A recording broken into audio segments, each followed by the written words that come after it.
Bonjour à toutes et à tous, c'est Jonathan Caparros, journaliste pronostiqueur hippique depuis 2012 et passionné depuis mon plus jeune âge.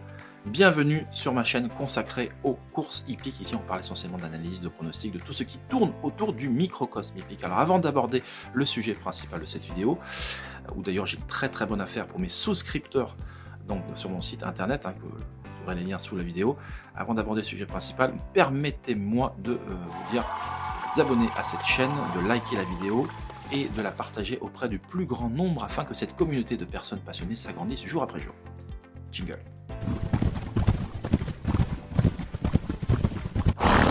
Alors cette vidéo va parler de la réunion de ce dimanche 31 août à Longchamp. On est à un mois donc des grandes échéances. Donc on va parler tout d'abord du gros handicap quintet réservé à la génération des 4 ans et plus. J'aborderai donc les conditions de course de manière assez succincte. L'une de mes préférées, parce que mon préféré je la garde pour ma communauté, parce que je suis extrêmement confiant et donc il faudra retrouver mon analyse. Et in fine, je terminerai avec ma recommandation du jour pour laquelle, sachez-le, je suis extrêmement confiant.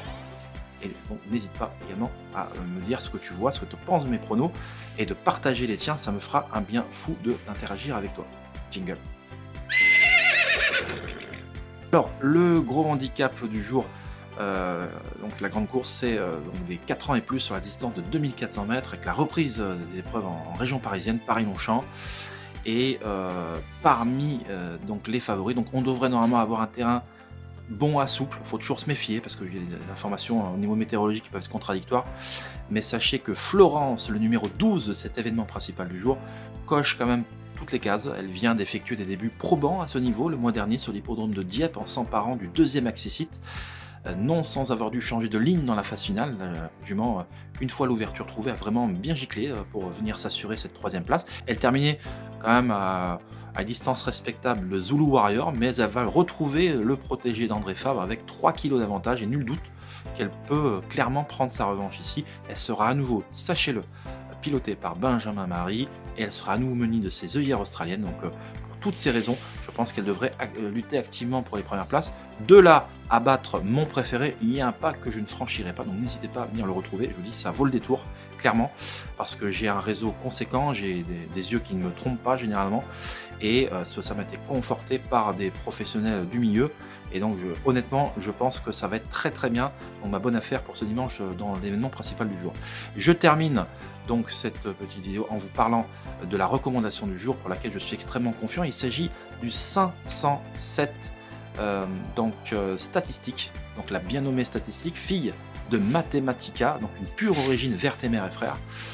Donc sa mère avait été du niveau listed dans la fin des années 2010. Ses deux premiers rejetons, donc Zuna notamment et Joaka, donc sont de niveau listed également, puisque ces deux grandes sœurs ont, au moment où je vous parle, déjà fait l'arrivée de courses le niveau listed. Alors le niveau listed, c'était des courses au-dessus des handicaps, en dessous des groupes, mais ce sont les premières courses valorisantes en termes d'élevage, puisque une jument qui est arrivée dans les 3 premiers, eh bien, au niveau de sa carrière d'élevage, elle prend de l'ampleur. On dit qu'elle a obtenu du caractère gras, du black type en anglais, et donc pour ce faire, sa carrière est valorisée, et donc ses rejetons, ses fils et filles plus tard, sur un ring dans les ventes Arcana, eh bien forcément ça a un impact positif pour le propriétaire.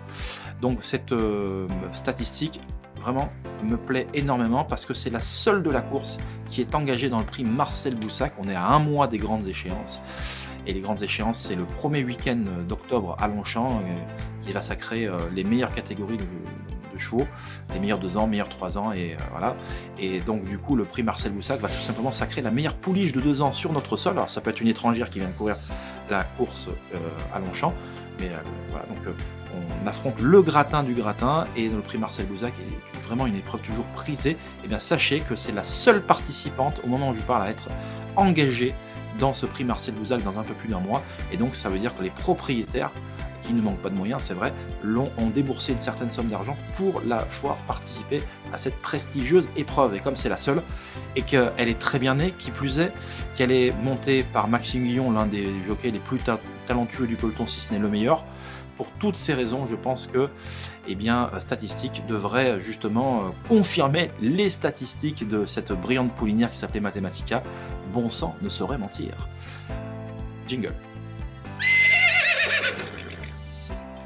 Et bien voilà, cette vidéo est à présent terminée. Merci de m'avoir écouté.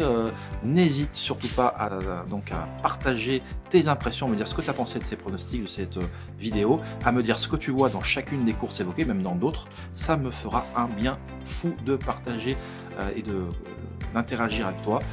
Donc il ne me reste plus qu'à vous souhaiter une excellente journée. Et dans tous les cas, on se retrouve au lendemain pour le lundi 1er septembre avec la réunion de Chantilly. Je vous souhaite une excellente journée. Bye bye.